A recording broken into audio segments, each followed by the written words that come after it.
Well, welcome everybody that's part of our community conversations, A Quest for Equity tonight. I'm going to give just a couple of minutes for folks to be able to download into this conversation. So just stay with me and we will begin our introductions and conversations momentarily.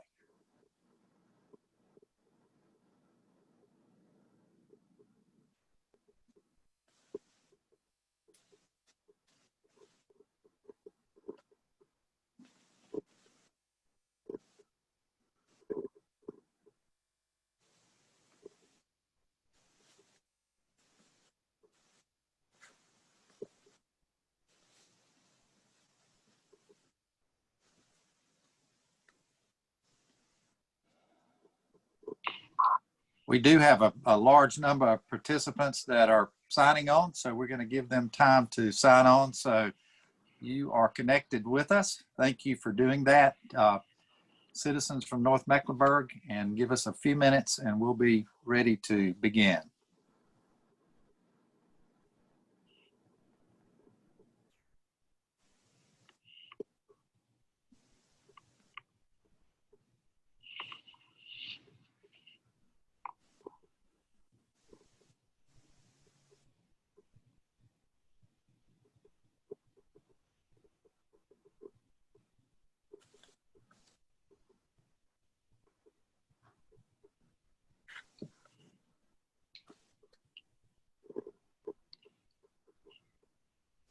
Welcome everybody as you're connected to the Cornelius conversations. We're having a large number of folks to download into our conversation tonight, and we're very pleased about that.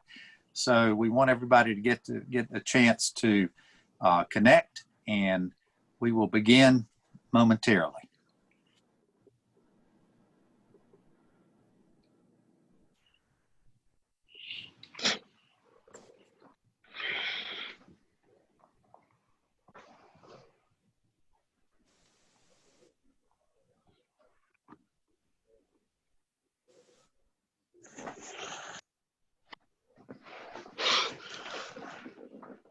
So good afternoon, good evening to all the citizens of North Mecklenburg and beyond. My name is Woody Washam and I'm Mayor Cornelius, and I am proud to be the mayor tonight because we have worked hard to sponsor this event, this kickoff initial event, to sponsor a community conversation which we're calling A Quest for Equity, not only in our town, but in all the North Mecklenburg, Lake Norman towns. So thank you for joining us. We appreciate your interest in this topic, and I hope we'll be a better area at the end of the conversation than we were when we began. But again, welcome. We've got a lot of interest in this, and we have a special thank you going out to our panelists tonight. Joining me are the mayors and police chiefs for each of our North Mecklenburg towns. And we have some faith leaders here and some community leaders. So before we start, I want to make a couple of comments about what's important here tonight. I think it is important that we do understand the difference between equity and equality. Equality and equity are both strategies that we can use to help produce fairness in our society. Equality is treating everybody the same. Equality only works if everyone starts from the same place and needs the same help. However, equity is giving everyone what they need to be successful. It takes into consideration that not everyone is starting at the same point. We have some distance to travel, and hopefully, if we haven't begun yet, we can begin tonight. To be clear, we don't expect to solve all of our inequities in our communities tonight. I wish it were that easy. We understand that it is one of many conversations that needs to happen, but this is certainly a commitment and a new beginning, I think, that you'll hear from all of our mayors and in all of our towns here in North Mecklenburg. The objective in our meeting tonight is to help facilitate healthy dialogue within our community, that promotes understanding and peaceful relationships with citizens of all backgrounds, and I emphasize that. To openly discuss racial inequities and how our community can get involved to help turn this tide in our communities. And also to help create an inclusive environment where all of our neighbors feel safe and respected. That's what we hope to begin with tonight in our discussion. And I'm so delighted to tell you a little bit about our panel. Let me tell you who they are tonight. In addition to myself as Mayor Cornelius, we also have Mayor Rusty Knox. We have Mayor John Annarella. Rusty's from Davidson. We have Mayor John Annarella, Mayor of Huntersville. On the law enforcement side, we have Chief Kevin Black from Cornelius, Chief Vince Hoyle from Huntersville, and Chief Penny Dunn from Davidson. Our faith leaders that are with us tonight include Pastor Ellison Bowman with the senior pastor at Torrance Chapel AME Zion Church here in Cornelius, and Pastor Jonathan Marlowe, who is one of the senior pastors at Mount Zion United Methodist Church, and also is a member of the Unity and Community Organization. In our community leader categories, we have my good friend and fellow classmate at North Mecklenburg High School, Ruby Houston. She's with the North Mecklenburg Economic Mobility Collaborative, and she was with Charlotte Mecklenburg Schools and probably still is, Ruby. Yes. Oh, great. Also, Georgia Kruger, who is formerly with Ada Jenkins Center and the Lake Norman YMCA. We have Maritza Stutz, who is currently with the Ada Jenkins Center.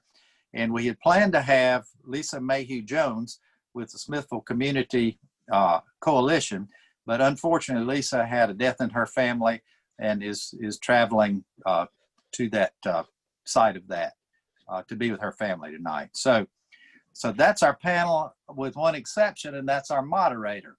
And we're so lucky and so fortunate to have as our moderator tonight, Mr. Dan Houston.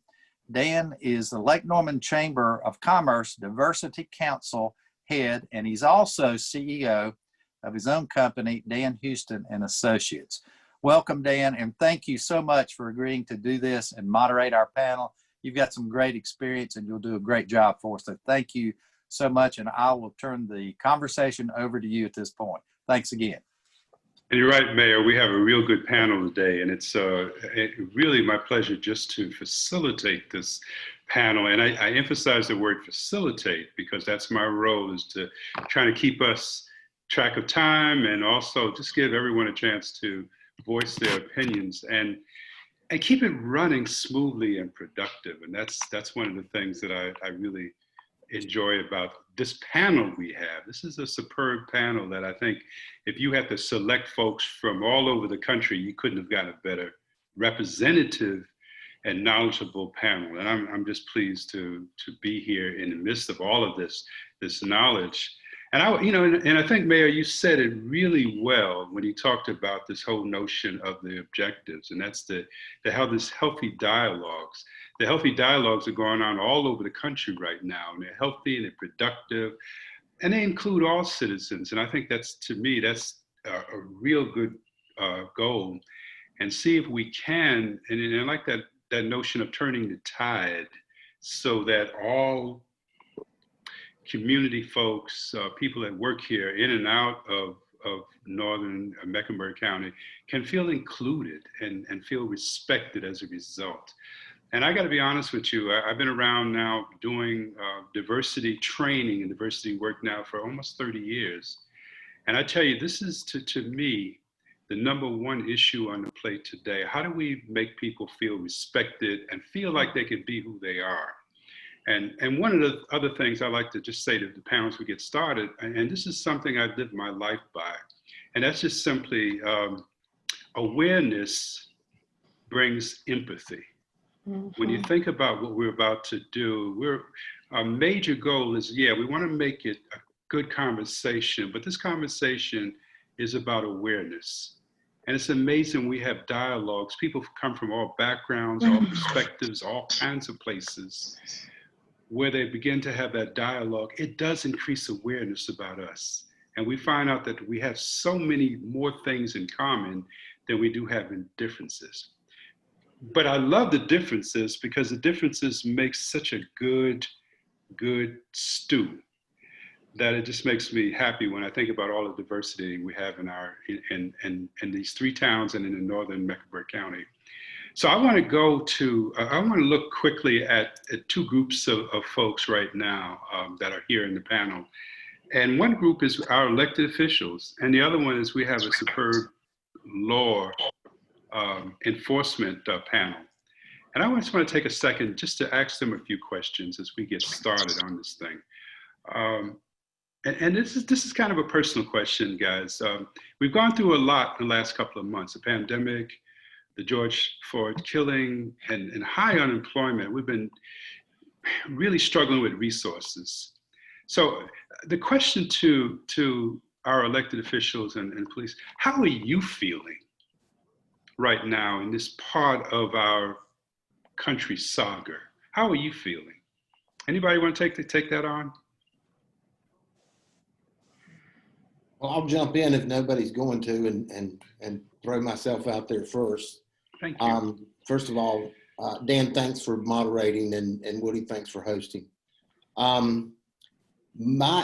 Surprisingly, and I'm a cup half full person. I always know that I've got it better than somebody, because every day I wake up, I know there's somebody that's sleeping under a bridge and eating out of a trash can. So I am always a cup half full person.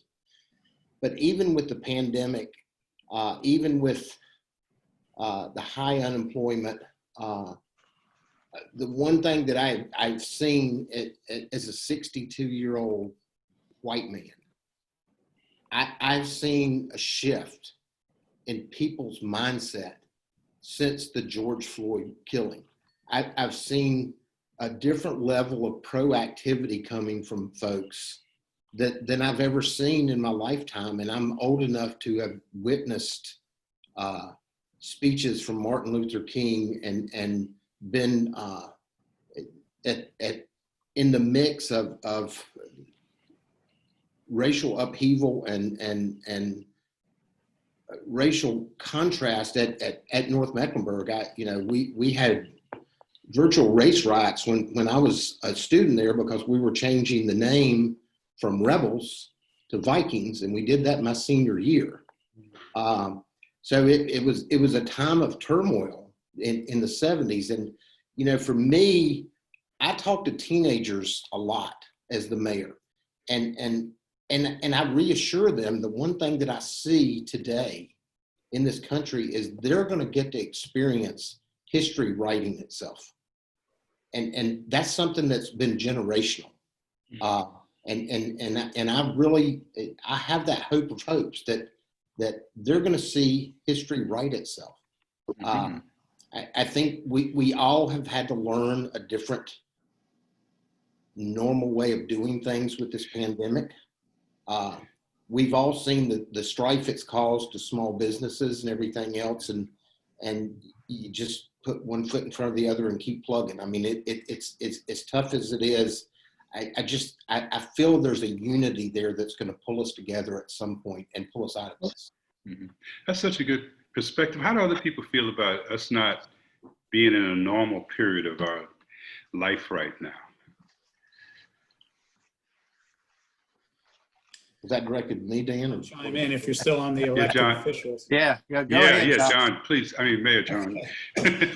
First of all, thanks for having me. And we all come from different backgrounds and different perspectives, and over the course of the last few months, and I think COVID is certainly exacerbated the disconnect that anybody may have felt over the course of their life or the last year or two, what have you. So it's certainly not helped.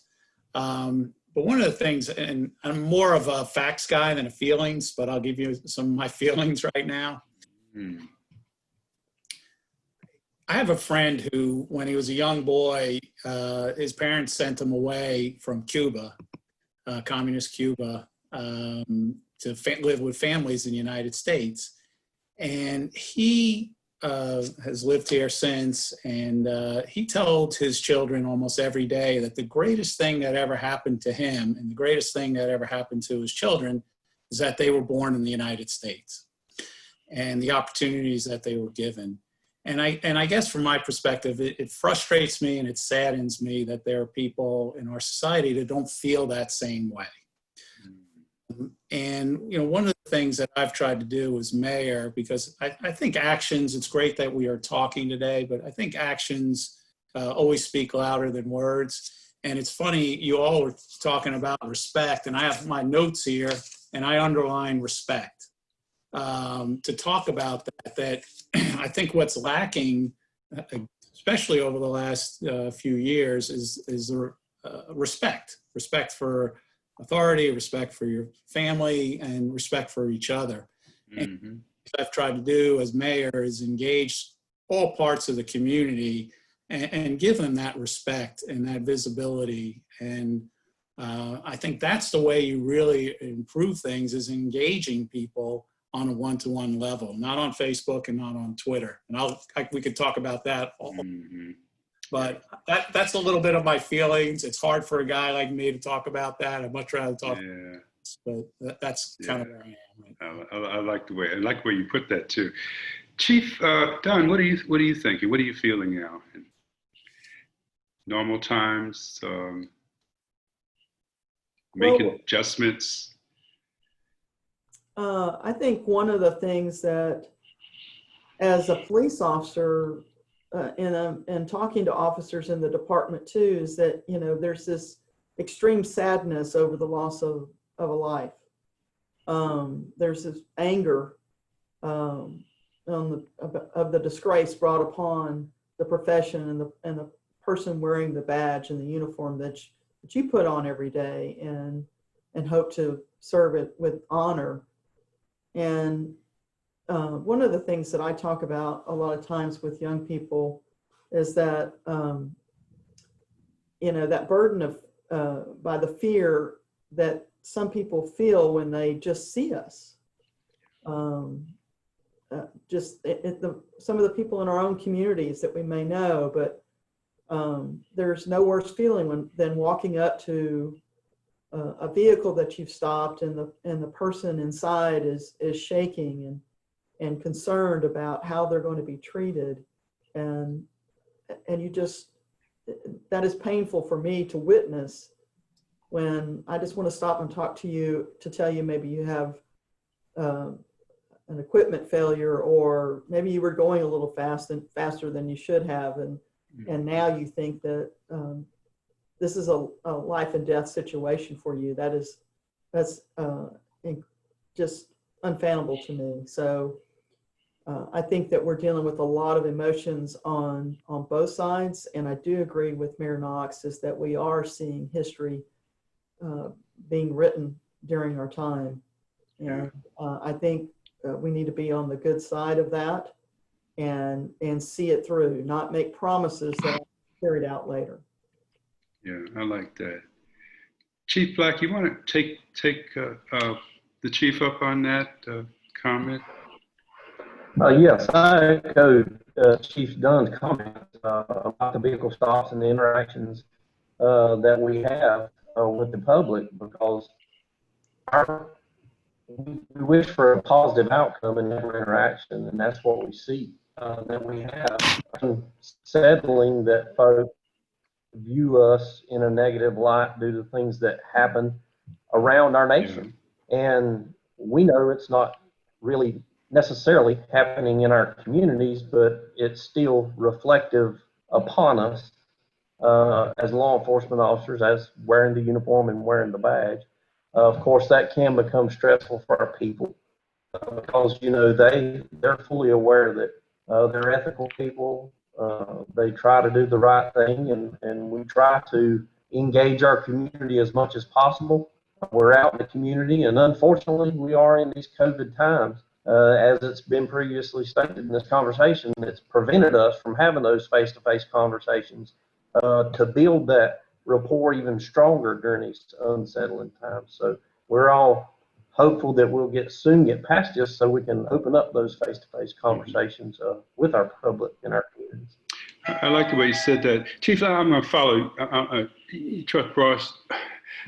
Chief Hope, I'm going to follow that up too with the notion, because I've had a chance to have a conversation with you before. It was really enlightening. You really helped me understand from the police perspective. And I was wondering, with a conversation like this, what do you hope to achieve if we can continue to have these kind of conversations? Well, as you mentioned, this is our second go round, and you know what really came out of that meeting that I felt so good about is, I made comment about being a white male, and it's difficult for me to have credibility on a topic sometimes. And the panel, with you moderating, gave me the opportunity to really speak the truth and what I felt. And I think we really got a lot out of that. And I'm going to do that now and tell you that, one of the things police are feeling is frustration. Yeah. And the frustration comes because they are being labeled, and we understand that we have to own it. But at the same time, there were plenty of warning flags. My understanding, the officer involved in George Lucas thing had 17 prior complaints. 17. So we have early warning systems in place. We had chokehold, and I know we'll get to this topic a little bit later, but we've got chokehold policies, bans in place, and a duty to intervene if we see an officer doing excessive force. And we have all those things in place. And the same thing I'll say that I said then, I'll tell you now, I want y'all to be really proud of the officers up here. I've been fortunate to work 2 decades with Cornelius and Huntersville. And I've worked closely with Davidson throughout that time. And I'm going to tell you, these people are really amazing and have a lot of empathy. We are going to make mistakes. We're going to make use of force mistakes, perhaps. But I can tell you there's a lot of empathy, and it's so frustrating to see this happen nationwide and this country come apart over this issue when we've got so many men and women out there trying so. And, just to close on that topic, I want us to recognize one thing very important. And we have a lot of diversity in our departments. And if you think we're struggling every day trying to answer questions that we don't feel like we're responsible for, I want you to think about the Black officers, the minority officers that are working here that get it from both sides all the time, because they're doing amazing work trying to balance this conflict. And they're helpful to us internally, having discussions and what the African American community is feeling and how we helping others understand it. So a lot of really good work and a lot of really good changes happening, I think, but it's going to be slow, and it's got to be a paradigm shift. It can't just be a temporary agreement on something. So. Mm-hmm. I like the way you say that too. And anybody jump in here on this whole question of moving from what we might be feeling, what we hope to get out of this conversation, to something, a hard conversation that a lot of people are wondering about now. And that, the mayor called it equity. And so this is a quest for equity. And I'm wondering, can we do something? Can we bring to bear some policies that would help us achieve equity in the community? I mean, I'm just always curious about that. Somebody jump in there. Yeah, let me address that, Dan, because one of the things that I think is important, we think we're pretty good in my town, and I think the other towns are as well. However, times like this really requires some reflection. It requires some additional reevaluation. Are we really as good as we think we are? Are there some things that we can do better? I don't like the conversation about defunding and those kind of things. That doesn't sit well, I think, with my board or me. However, we can be better. You're never as good as you can be. So I think my response would be that we need to be on a quest for improvement in any category we can be. I know that we've got some blights in our community that we need to address in my town. And so I hope we will continue on that. I know we we got to look internally. We got to look at our own hearts, and see what makes us tick. And I will say, you know, personally, from my standpoint, I've been on a journey. I'm exactly what Rusty Knox said a few minutes ago. I'm a white male as well, and I don't understand some things, but I want to understand. I think that's where it all starts. You've got to have the quest for wanting to understand why people react the way they do to certain things, and that's all people. Yeah, and I like that. Again, I like that whole notion of becoming aware, and that, you know, I mean, if we're aware, we need to do something about equity, because I think prior to even 3-4 months ago, the awareness level was fairly low around things like equity, but it's really increased. The awareness has increased. And now, I don't know about other people, I'm going to get to that in a few minutes, but this whole notion of the empathy now that we begin to feel for each other, I think has increased, as well as a respect for each other's views. What about other people? What do you think about? Is this something we can do to achieve equity in our communities? Anybody want to? Dan, I think, you know, we've talked this talk for generations now. And I think now the dynamic has changed. I mean, we've hired the Racial Institute out of Greensboro, and we're doing groundwater training and racial equity. And this is something that myself and the other electeds we've done this first phase of the 3-hour webinar. And we're going to get staff to do this as well. And it was so cool because I'm doing this webinar, and the two people that are doing it, one's in LA, one's in Greensboro. Wow. I'm on with the CEO of LL Bean and places like that. So it's a big deal. You know, it's not just something that came out of Greensboro. And it's really important because I think education, it's one thing to talk, but the training that we get, I think goes a long way. The dialogue to Mayor Washam's in, I have two, I will call them mature African-American ladies that I conference call with once a week for about an hour and a half to 2 hours. And we talk about everything that you could possibly think of as far as Davidson, as far as North Mecklenburg, and it's everywhere from DOT matters to racial relations. And for me, that's education.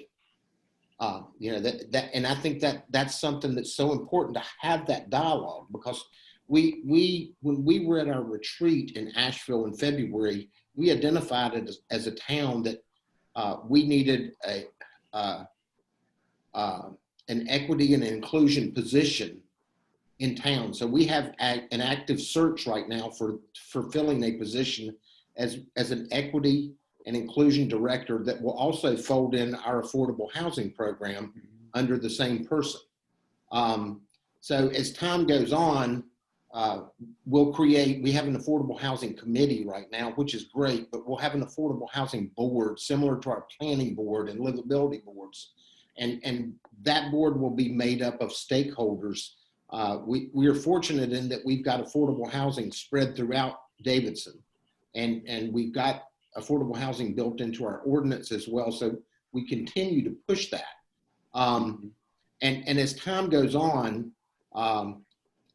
this new position that the board called for, it's just another step that we're taking to show that these aren't empty words as far as the promises that we've made to the citizens to make a dynamic shift and a change in the way our relations are with our neighbors throughout town. Mm-hmm. And that, you know, that folds in Davidson College as well. We have a wealth of knowledge and resource with the college being right here as well. So, you know, the work that never stops. Yeah. It can't stop now. Yeah. Yeah. I like what you're saying too. And anybody else on that question? Because you've just laid out 2 or 3 real concrete ways that we can begin to look at equity. And like you said earlier, the dialogue starts it, but the concrete structures and trying to change the structures and being aware that sometimes we have to change the structure might really help a lot. Dan, if I may say something, is that when you were talking about those structures, and Mayor Knox is talking about the groundwater training that we've been going through, is that created that awareness to understand that a lot of people look at police as one of those systems as not being equitable. Yeah. We have to recognize, and it was great at pointing that out, is that the inequity in our education system, healthcare, finance, banking, housing, all of those things, is that we've got to create that awareness to see that there are many systems that are inequitable, and we need to fix those. Yeah. Yeah. Thanks for that too.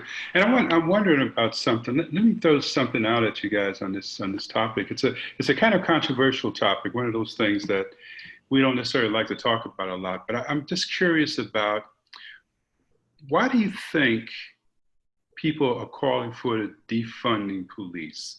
Why are they calling for that now? What's your view about the why?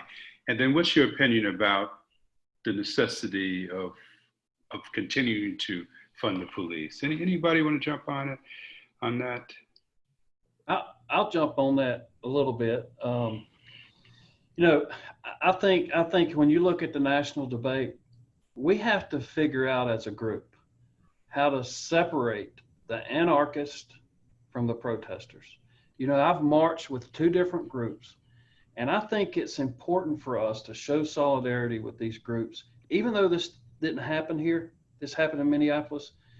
Minneapolis needs to change their policies about their early warning system. They need to fight back against the unions that prevent discipline. And, I think all of us marching with them shows solidarity that things have to change. But the problem we have is the defund the police movement comes primarily from anarchists. And we have to separate the violent protesters from the biggest tragedy in all this is the legitimate protest that could get traction loses traction because of the violence. And the violence makes no sense to anybody. It's anarchical, So I think the defunding the police is a thing that goes away. I don't feel threatened by that at all. I understand, people understand that public safety needs, and I think that we have to separate the anarchists from the legitimate protesters before we can really have a meaningful discussion about whether defunding is needed or not. That's my opinion. Chief, let me follow up with any of our chiefs out there. And I think this is the crux of the question that came in. What does defunding the police mean? Can any of y'all define that? What does it mean to our chiefs? Well, what I'm seeing is that it means removing funding from police departments to fund other services. And to some degree, I can understand that line of thought, because there have been so many things that have been placed upon law enforcement officers in the past 2 decades, primarily dealing with mental health, that because we haven't been properly funding our mental health services. And so I can understand that. My thing is let's I don't know that we need to reimagine or recreate law enforcement. I agree with Chief Hoyle, is that some of my frustration is that we're doing it right. We're doing it right in North Mecklenburg. It's very frustrating when this type of incident happens in another part of our country, and we're like, why can't they do it right as a profession and as part of our profession? Why can't they get it right? And so that's my opinion on as far as the defunding. Thank you, Chief. Yeah, thanks for that, because it's a question that I think that's been in a lot of people's minds as they hear it. And sometimes I think you're right about it. In many cases, because people don't know what it means, it distracts from the conversation that's beginning to take place. Let me before I move on, I want one more question to law enforcement and elected officials, and that's simply around the whole thing of what do we need to do? And I mean, from both elected officials and the law enforcement, what do we need to do in our community to ensure that the tragedy of the, and I'm going to call it the George Floyd incident or death, doesn't occur here. And I think some people were saying, I want to answer to that, Dan, but what do you guys think? Anybody? Can I just I step think in? Please. This is John Anarella. Uh-huh. I think we need to do exactly what we've been doing, which police departments do, which is community law enforcement, and continuously engage the community in positive circumstances. So I've done things with Davidson Police, Cornelius Police, Huntersville Police. We've been, building habitat houses together. We've done neighborhood cleanups. That's where the law enforcement develops a way of earning their respect as well as understanding where the citizens are coming from. Also training, and I can't speak to the training like the chiefs, but from what I've read and what my understanding is, we are really well trained and well certified up here in North Mecklenburg. And I think that's part of the issue right now. You see something that happens in one particular part of our country, you can't label every single person or group that's similar to that. And that's the easy thing to do. And when they say defund the police, that's just a tagline. It means probably a lot of things to a lot of people. Some people just want to adjust budgets. Some people want to get rid of all the police. So I think taking a step back and not labeling people because of something that's occurred someplace else. But I would definitely like to hear from all the police chiefs, but I really think we're well trained, we're community engaged in positive times, and I think we are doing what is supposed to be done throughout the country.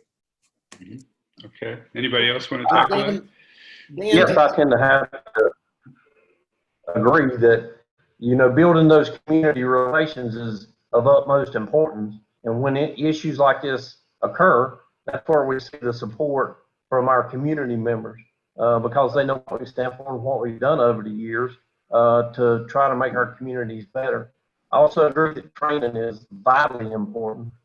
We train annually. We have state mandated training, and all three of our agencies in the North Mecklenburg region are CALEA accredited agencies. A part of that accreditation is we go through bias-based profiling training every year to bring awareness to the officers, not to profile, the laws of profiling when you're doing vehicle stops or stopping folks as suspicious persons. We continually go over that every year to instill in them that awareness and make them aware of what they're doing. Okay, I'm going to shift just a little bit here, and please, I'm shifting. Want to get some citizens, community, and faith-based leaders in here just to talk a little bit about. But I want to also just invite the public officials and the law enforcement to, if you feel the need to chime in at any point, feel free to do that. I don't want to cut you out from that. But I was curious about those folks that are here, and I wanted to again welcome you to our discussion. As folks that are involved in community, in the community in terms of organization in the community, and also the faith-based leaders that are here. Let me start out just by, again, the same question to you. How are you feeling now? We've gone through different changes now. We've gone through, of course, the pandemic. We've gone through the George Floyd killing. We've gone through high unemployment. But we've also had time since then. There's a lot of things that are moving fairly quickly. And you guys have been really out there adjusting to stuff. How are you feeling about where you are right now? Pastor Jonathan, you want to jump in here? Sure, I'd be glad to. Thank you for inviting me and some of the other faith leaders and community leaders to be a part of this conversation.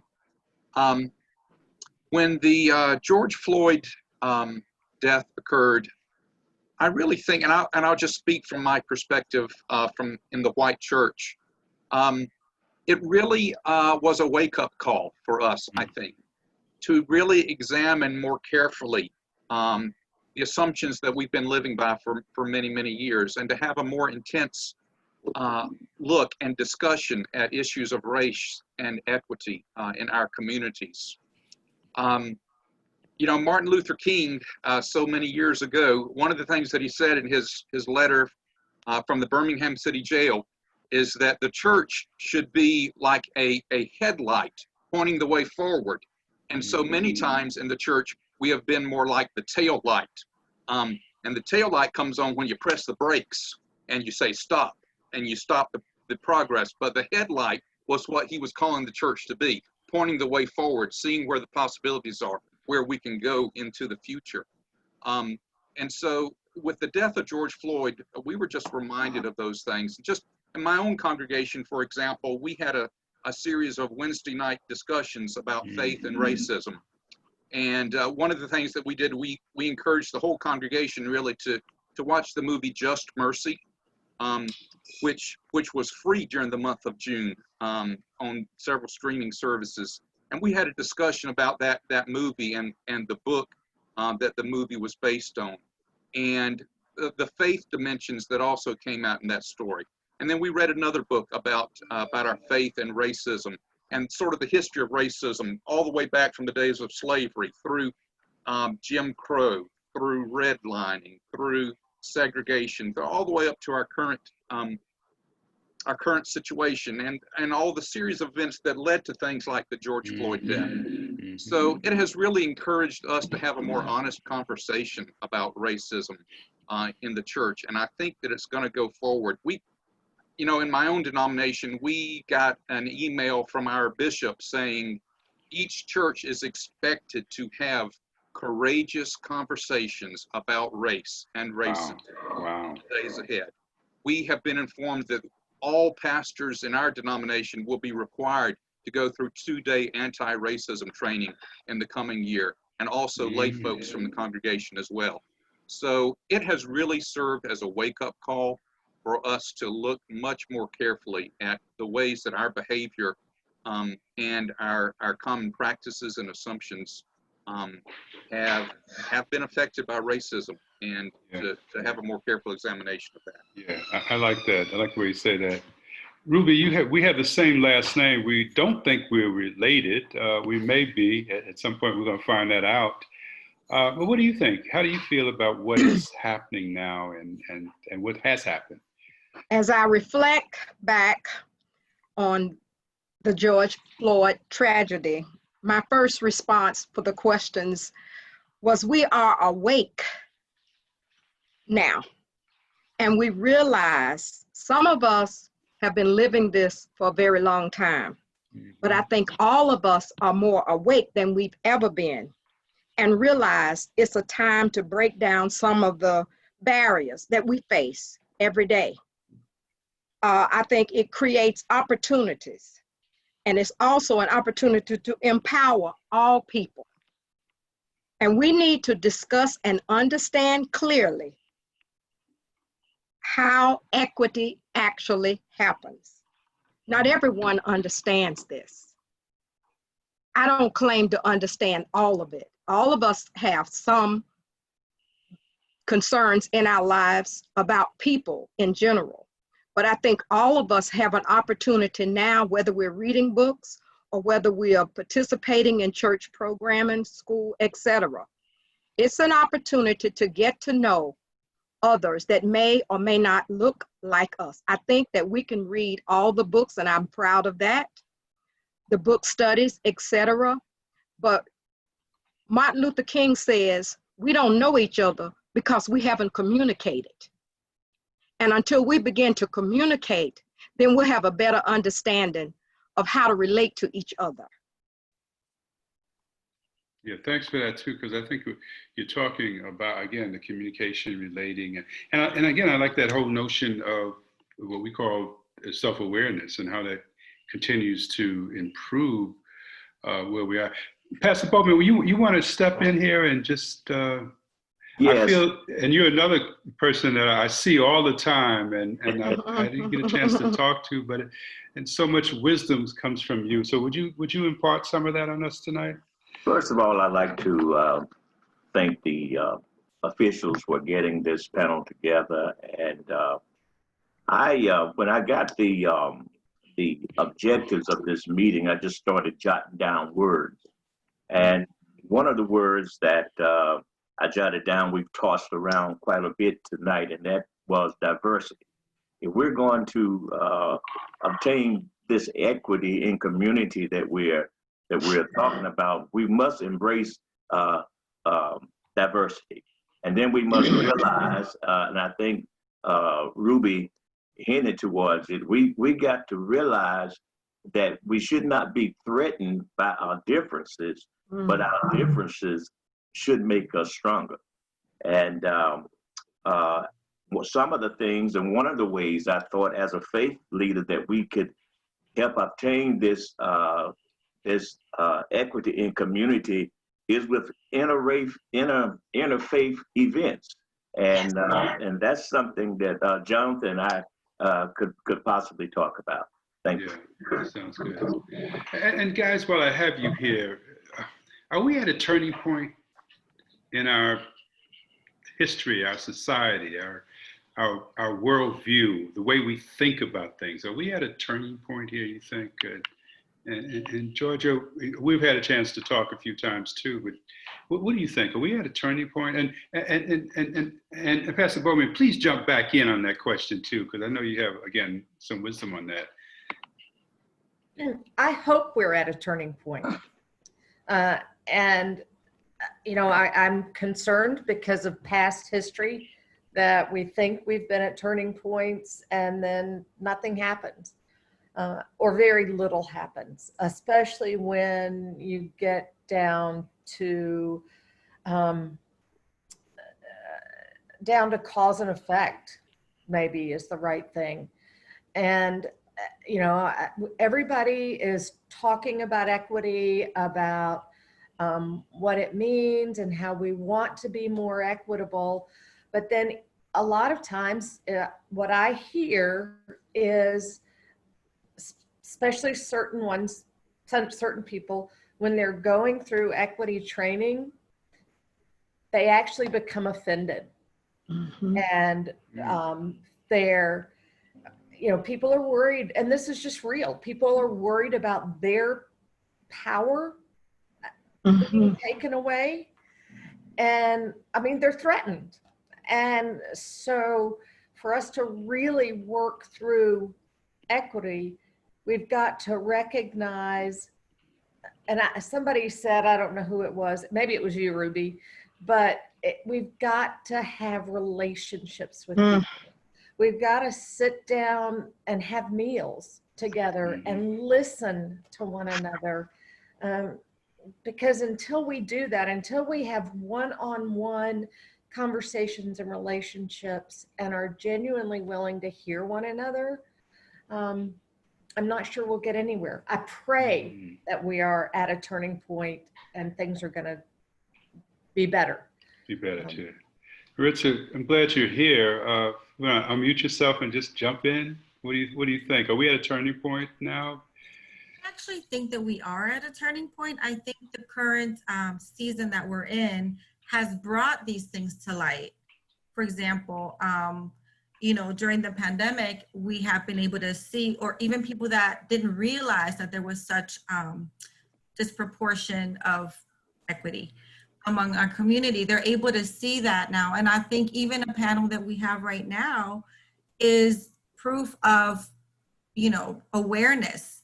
I'll second what Georgia said as well, and everybody else. I think that listening, coming together like we are right now, I think listening, but not just listening, because you can listen all you want. There has to be a call to action. So, and I hope that this is also a beginning to that. You know, I would say listen, organize, just like this, but even outside of here. I would say participate and advocate. So those are the things that I would implore our community and our leaders to do and to engage in and have the conversations. We have a diverse community. Bring them to the table, hear their side. Yeah. I'd like to add something to what Maritza was just saying. And especially as we are in this pandemic and people are home, you know, one of the great things that has happened is families coming together more. And one of the things I've seen that makes me really happy is people being outside. Yeah. But on the other hand, it has also really pointed out some of the inequities, especially those that are brought on by lack of wealth. And, you know, you just look at the children who don't have computers, don't have access to internet, all of those things, and they can't do school. And even though they are trying, even though they want to, and there are organizations, and I'm going to tout Ada Jenkins Center for a minute because I can. And, you know, one of the things that happened with the pandemic is that our educators in the Ada Jenkins Center turned on a dime and figured out how to do Google Classrooms and figured out how to get computers to any of our children that didn't have computers. Now, I realize that we were talking on a small scale compared to like any of the school systems, but I think there's ways that we've got to figure out how we remove those inequities in the big scheme as well. Yeah. That's a good question. The listen, organize, and participant, this whole notion of advocate is one of the things that, you know, I hear you saying loud and clear. Is there any other, I want to go back to the pastors and ask them about the church's role, because Pastor Jonathan, you laid a pretty good case for what the church could be doing. I wonder if you could just tell me a little bit more.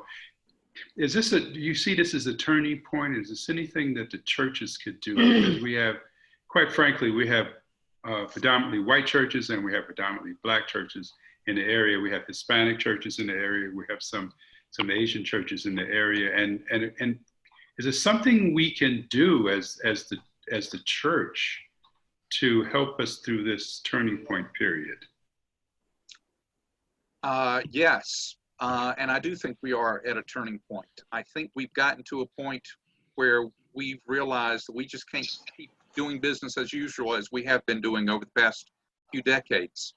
And I think the church has a very important role to play within that network of relationships in our community.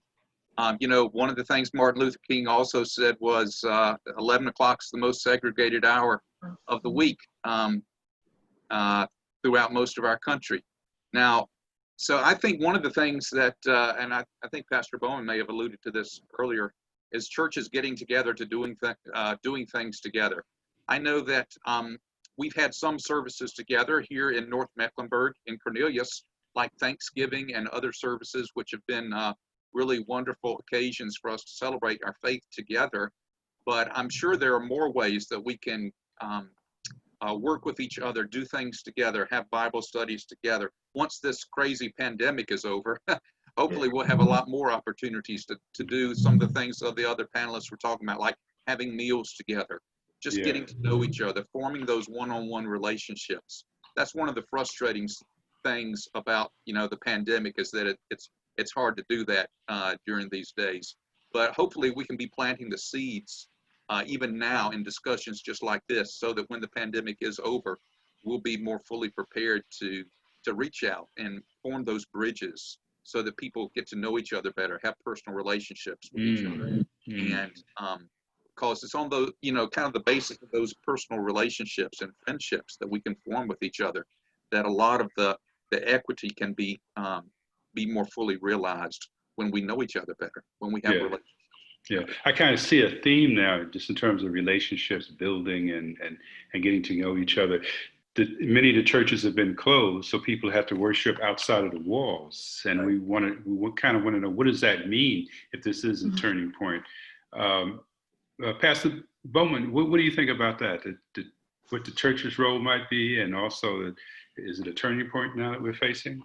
I certainly believe that we are in a turning point. And it's basically something I spoke of this weekend in talking with some people. A crisis creates a turning point. And when you're in a crisis, it creates a turning point. And I do believe that we're there. And as the church's role, as I stated earlier, I think it's going to be very, very important that we educate our people on the interfaith events as I talk about, and we can do that with small groups, allowing our students to come together. And one occasion, the young adults or the youth from Mount Zion came over to Torrance Chapel, and they were amazed that interaction. They were amazed at the way we do things differently, but they embraced what we did. Yeah, I like that. I just Please. said the youth who went to Torrance Chapel that Sunday, they asked on the way back. They said, "Can we come back here next Sunday?" Yeah. So I mean, they're just really drawn to that. So hopefully we can build on that. Yeah. How's so a place like Ada Jenkins? I want to ask one other question, and then I think I'm going to come back to ask the question of the police. Is a real good question coming from our audience around community policing. So one of the chiefs answered that after this question. I just wanted to let them know that I'm coming back to you with that question. But in terms of Ada Jenkins and all that you guys do, you mentioned the computer going to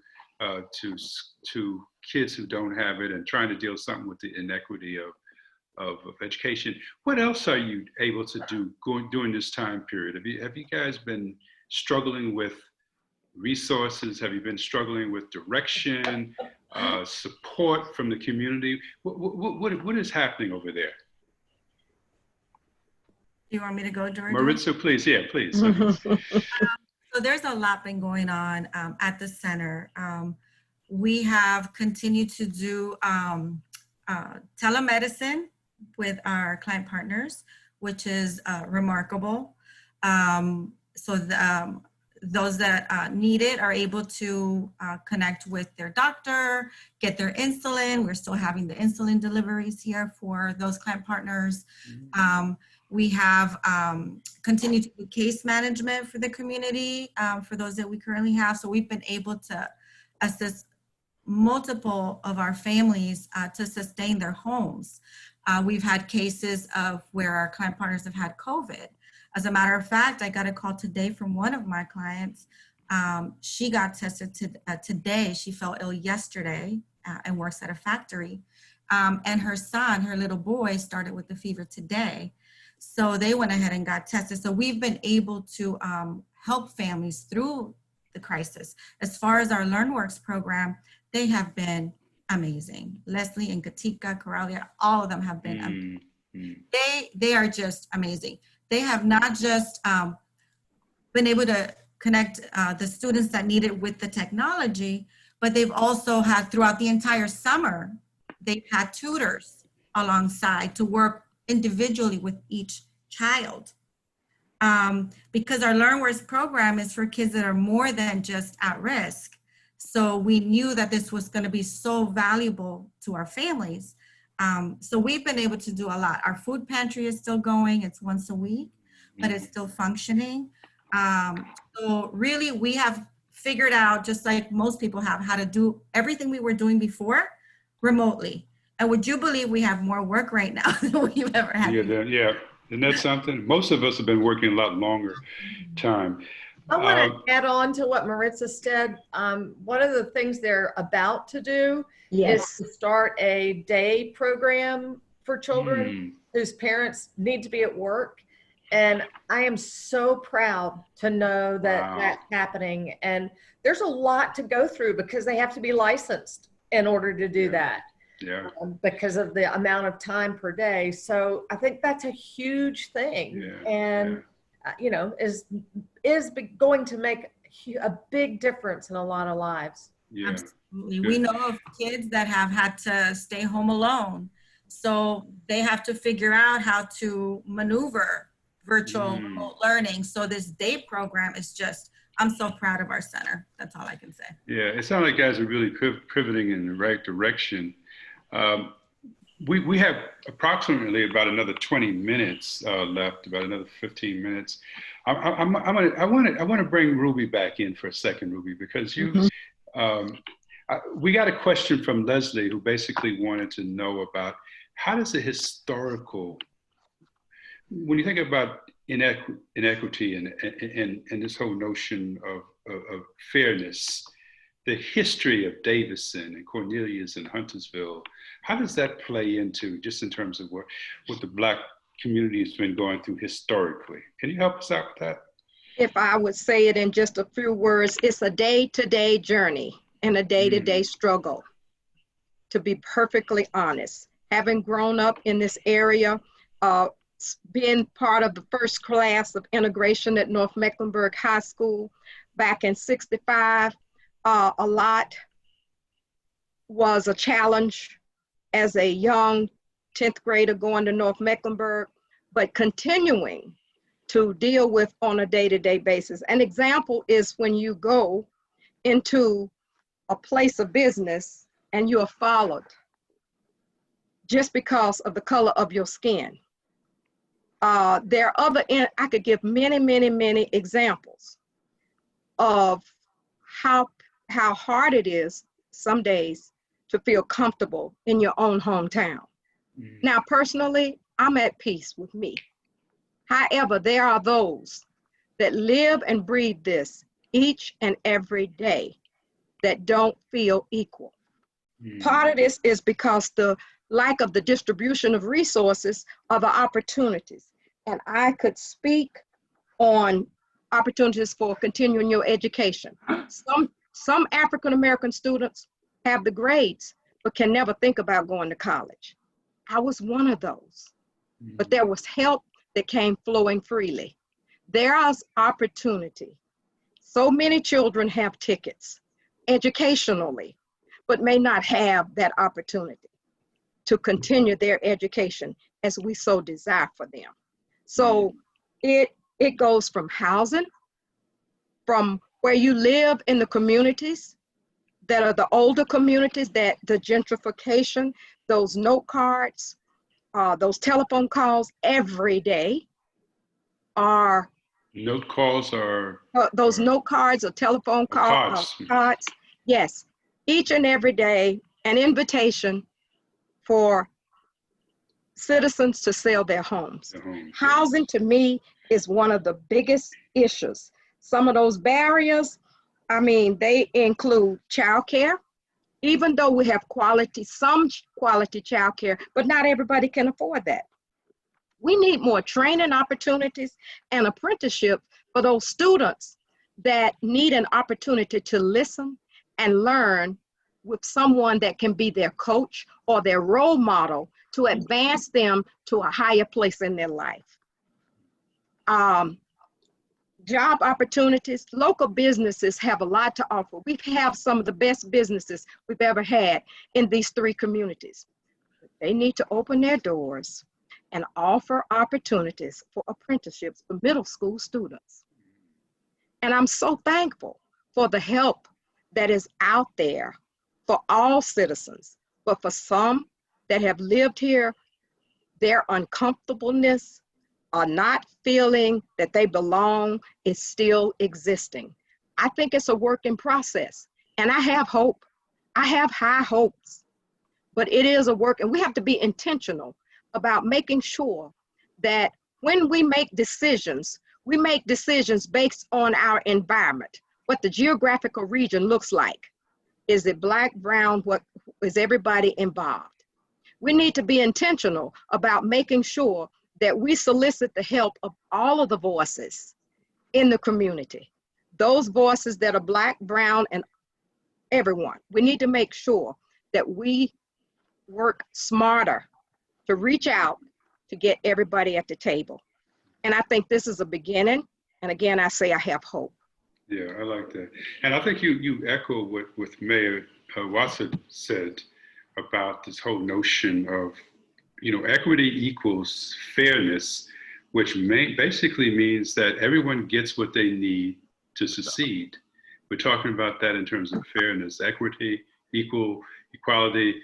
And what you just laid out to me seems to be a good blueprint for how the county can take a look at some things around those issues and see if in fact we can increase what we're talking about in terms of equity around just some of the issues that you and Maritza brought out.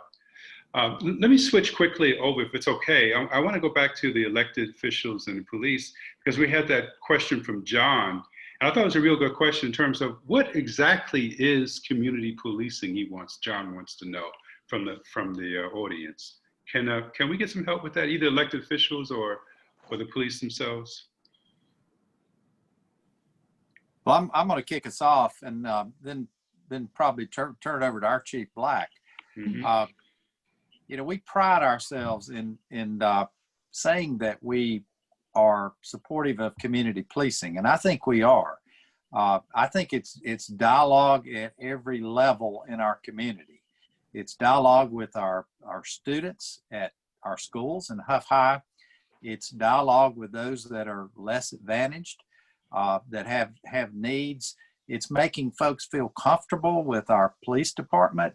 It's having dialogue with them. It's riding the bicycles through our streets, having conversation. It's shooting hoops in our parks and our playgrounds. It happens all the time with our policemen. We talk to our HOAs throughout town. We've got an individual that actually is in charge of that. But I'm proud of the job we do. However, as I said earlier, there may be some things we can do better. And so I'll leave it at that and let Chief Black kick in. Okay, Chief Black. Thank you, Mayor. Yes, agreed, and it goes well beyond even communicating with our HOAs. That's kind of the easy part.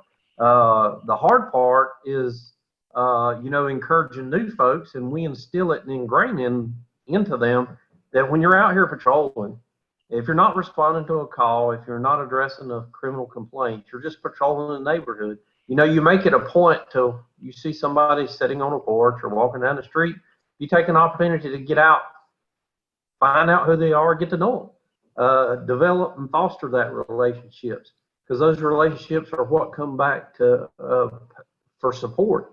Our officers are often found, even down in the Smithfield community. They went down through there last spring, and the kids were playing basketball, but there's no nets on the rims. So they leave and take their own money out of their own pocket and go buy basketball nets, come back, install the nets, and spend the next 30 minutes playing basketball with the kids to cultivate those relationships. We have SROs in our schools, and that's the prime reason. Yes, it is funded by CMS, but it's an excellent opportunity for us to cultivate those relationships early on in that child's life during their educational experience. And we can, often be a role model for them to look up to achieve great things and provide that encouragement. So we've always, and we still do, encourage and instill in our folks, get out and talk to your community. Get out on the front porches. That's where the dialogue comes from. That's where the conversation starts. Okay. So community policing is essentially, it's an attitude. It's a mindset, but it's also an engagement tool, you're saying. Did I hear that right? Absolutely, it is. And it's something we've done for a long time, and most of our officers don't even realize they're doing it. They went through field training and they've got exposed to that. It's just like we've always said in Cornelius, we do things the Cornelius way. Our officers sometimes find themselves doing things that most police officers don't ever do, and from jumping off cars to fixing somebody's screen door. We've addressed plumbing issues before in an elderly person's home because it was an emergency to them. They didn't have nobody to call but the police. And so, it's not beyond our duties. We do whatever we can to take care of our community. Yeah, sounds good. Dan, if I could say too, following up with what Ms. Houston had to say, one of the problems we do see in our community policing activities is the communication, the comfort level of communication between community and police. And it's very frustrating sometimes when we know there are issues and we can't get people to communicate with us because of stigmas within their communities or whatever. And I think that's on us. And when we start talking about what else we can do, I think it's really about looking out for those opportunities. I tell you, the faith-based mixed services, I think, is a very big step in that direction, because that gives us an opportunity too to go to meetings and go to, you know, programs that they put on that helps us mix. So that really is a frustrating part, and you know, we see it because when we have, you know, a crime happen in a community, it affects us getting information. Yeah. And it creates new victims because they remain victimized. And we have to do better about making them feel like we're trustworthy. Yeah. And it's I don't have an answer, but I'm saying that is definitely an issue that we have to figure out how to address. So thank you. And I like it. My mind is reeling with all kinds of questions. And this is a question a lot of police don't often get. So I'm going to ask you this. But please. Could I just jump in for a second about community policing from a different perspective? Please. It is about, I know that I harp on this, but it's about building relationships. And one of the things that, you know, and all of them have mentioned this, it's about being where people are. And so, like, for example, and I know here I go about Ada Jenkins Center again, but the Davidson police will often be at the center and walking through and trying to get to know people. In fact, one of the officers volunteered in the medical clinic as a translator. So it's taking those opportunities, and I want to again just echo what a couple of people have said. It's being on bicycles instead of in a car.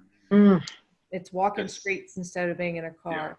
But it's ultimately that relationship, so that already exists before there's a problem. And the assumption then is because a police officer's come into my house, that doesn't mean that it's horrible. It can be a conversation. I like that. I saw a couple of police officers on bikes in my neighborhood the other day, and I wanted to stop them and give them some water because it was like 90 degrees out there. But I was glad to see them. And I guess my question too, again, to the police officers, and I'm asking this question, but I want to open it up to everybody for about the next 3 or 4 minutes, just to say anything else that you had in your mind to say and you didn't say it, and just be a good time to say it. But I was curious, say Chief Dunn, what are the communities? What do you think the community needs to do to bridge that relationship gap that sometimes occurs? What do we need to do? What kinds of things would you have us do? Don't be afraid to ask questions. If you don't understand what we are doing, we have an obligation to explain what we're doing. We have a duty to introduce ourselves. And explain this is why I do what I do. I mean, we see this. And our agency is small, but I've seen this happen with citizen police academies. As people go through that and they see how an officer does their job, and they learn, oh, that explains why you do this and this and this and this. And so. And we go back to just talking about building relationships. I like to call it building partnerships, is it also creates an understanding. Our officers are required to be involved in some type of community engagement. And if that means, as Chief Black said, talking, stopping when you see someone on the porch and just having a conversation and just check in with them and find out how they're doing. Is, especially these days, it's harder to do, but I can stand back 6 feet and talk to somebody. It is that if I have that conversation, I have a better understanding of who they are and what their needs are, and they have a better understanding of who I am, and maybe I can solve a problem for them, or at least connect them with the resources to help solve that problem for them. I like that question. Dan, one of the things that I would say about that, to answer that question as well, is for people that want to help us, bridge these gaps, is to get behind some of these resources like Ada Jenkins. And, there's funds out there that allow us to use money to help people in a crisis. And we can't you know, it's very hard to do that out of a public sector budget because of auditing requirements and all, you know, there's not just like a blank check out there. But there are organizations that can create resources, and you know, if you can identify those and pay attention to fundraisers and help some of those fundraisers that allow us to get people help they need. I think when you're in a crisis and we can step in, you know, we see people in a crisis all the time. You know, we've gone into homes where the kids were sleeping on the floor, and we went and bought them mattresses and put them in their house. And, you know, we've seen people that roofs were leaking and, you know, the windows knocked out, and every agency sees this. And if we have resources to roll back in, when you're in a crisis and the police steps in and helps you out of a crisis, I feel like we're going to bridge some of those gaps. But we got to do better to recognize those people in crisis, and we got to have the resources behind that. So I think that would be helpful. Can I say something? Yes, I think that, yes, absolutely. I think that also having relationships between partnerships. For example, if you all are within our community, well, maybe refer them to a center like ours, for example, where maybe we have the contacts and we can refer people to Beds for Kids or whatnot. So we maybe work together so that you all know what we potentially we could do to help as well, just come alongside. I also want to add something really important about community, building communities. I remember when I hosted Chief Penny Dunn back when the Latino community was afraid to even report crime. Well, here's an example of how we created a partnership to build trust in the community is we actually had a roundtable. So who was being affected? Our immigrant community. So we invited them to come. So, and we had conversations to help bridge those barriers. And we can do that for every single demographic. Wow, that's such a good thing. Mayor Woody, I'm gonna throw the ball back to you. I promised you I was gonna give you a nice soft ball to hit out of the arena, but Jalen wants to know something, and I thought it was a real good way to maybe throw it back to you, and you can just kind of summarize where we are now and where we've been over the last hour and 15 minutes. But she wants to know, why don't we have more of these courageous conversations? What's stopping us from doing this? Well, thank you. That's a good question, and I think we're just stopping ourselves in many cases. I think as the comfort level and more of this dialogue takes place, the comfort level will improve. One of the really great things that is going on in our community, I want to do a shout out to an organization called Unity in Community. I don't want that to go unnoted. They have done such good work, and I want to point out that this was started by two associate pastors. One was at Mount Zion, Reverend Joel Simpson, 26 or 27-year-old young pastor, and an associate pastor at Davidson United Methodist, as a reaction to a community event that occurred that was causing conflict and bad feelings several years back. And, you know, out of what this young pastor and an associate pastor in Davidson as well pulled together and on their own created a really beautiful dialogue that continues to this day.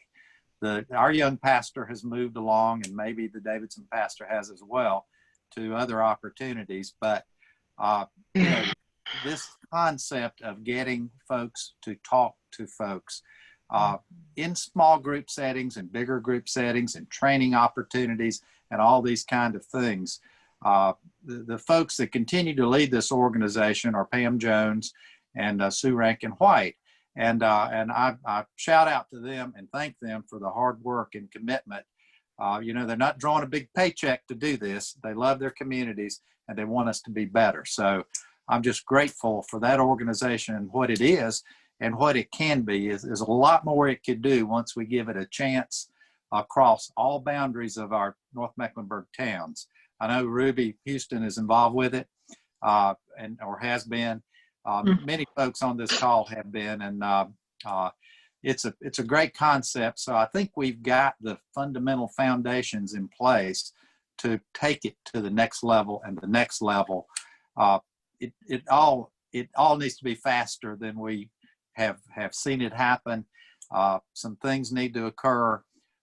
Some messages need to get out and communicated properly. But I've got great hopes for that concept and that organization here in our community. So I don't know if that answered your question, Dan, or the question, but others may have some input as well. Yeah, that's an extraordinary answer to that question, I think. Anybody else want to, I'm going to turn it over back to you and then just have us close this down. We have approximately 10 minutes left, but let me just see if anybody had anything else they wanted to chime in. They wanted just to, something that they've been thinking about and they just want to let it go right now. Well, Dan, it's Dr. Mike. Hey, Dr. Mike, how you doing? I'm doing well. This is a great conversation and I hope it will continue. I echo Woody's comments about unity and community. That has been going very well. But one thing I can say, after becoming an elected official in this town, I become aware of the great organizations that we have in this town, but also the great needs in this town. And Ann and I have made a decision to, we've always been charitable, but instead of giving our donations to some nameless national organization, we are now funneling our donations here locally, where I think they will do the better good. I like that, yeah. 3 of those organizations are on this panel. Is that really? What, I think that's a good role model. It's a good way to lead there too, I think.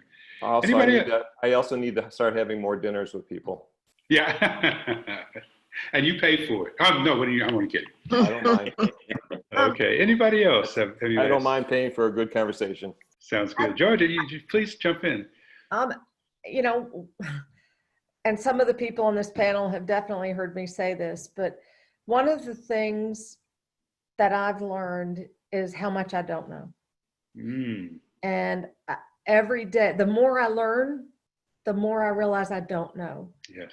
And I think that's hard for us because, when I first went to the Ada Jenkins Center, I thought I was all enlightened and, blah, blah, blah. And every day I found out how much I wasn't. And that was the real gift for me of being there, is the people who taught me. And I'm very, very thankful that I'm just beginning to learn. Yeah, thanks for saying that too. Okay. And all right, please. I just want to interject a little bit and touch on what Georgia said too. I think, this thing that Woody brought together brought us all to the screen, and we're influencers. That's the difference in us and a lot of people that weren't on this panel. We're influencers and we can make a difference. We can open doors. But I think the most important takeaway is listening, and that's listening to the history and learning from the history, because the wounds that we have talked about in systemic racism, the wounds that we have talked about, not just locally, but nationally and internationally, are wounds that if we don't listen to the history, if we don't know the history of Smithville or Lakeside, if we don't know what the children of the ancestors that lived there went through, what they go through, then we don't learn anything. Thank you. We have to listen and learn. We have to know the history.